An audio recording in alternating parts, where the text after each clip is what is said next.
VTV ప్రేక్షకులకు నమస్కారం. ఉపరాష్ట్రపతి నామినేషన్ గడువు 21 దాకా ఉంది.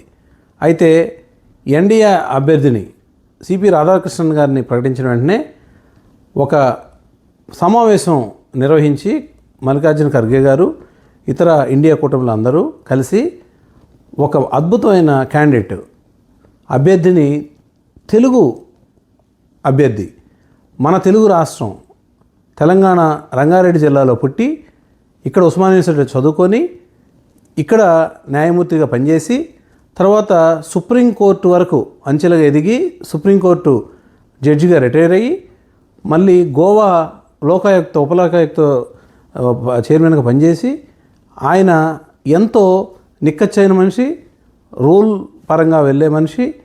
ఆయన్ని అభ్యర్థిగా తీసుకురావడం ఇండియా కూటమి, మా కూటమికి చాలా మంచి క్యాండిడేట్ని ప్రకటించినట్టు అయింది. అయితే సీఎం రేవంత్ రెడ్డి గారు తెలుగు రాష్ట్రాలు, 2 రాష్ట్రాల వాళ్ళకి అభ్యర్థించారు. పార్టీతో సంబంధం లేకుండా ఇండియా కూటమి బలపరిచిన మన తెలుగు క్యాండిడేటు మన జస్టిస్ సుదర్శన్ రెడ్డి గారికి ఓటు వేసి గెలిపించవలసిందిగా సీఎం గారు రిక్వెస్ట్ చేశారు. కాబట్టి ఆయన కాంగ్రెస్ పార్టీకి సంబంధం లేదు, అలాగని ఎలాంటి పార్టీల్లో లేరు.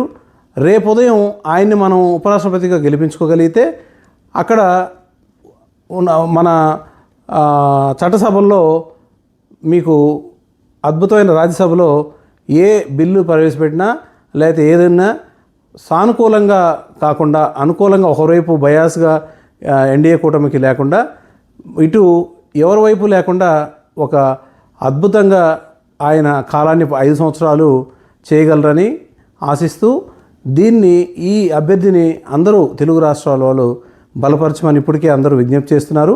సుదర్శన్ రెడ్డి గారు ఆల్రెడీ ఢిల్లీకి పైన వెళ్ళారు. అందరూ కాంగ్రెస్ ఎంపీలని, మిగతా అందరి పార్టీలని ఆయన రిక్వెస్ట్ చేయడానికి వెళ్ళారు.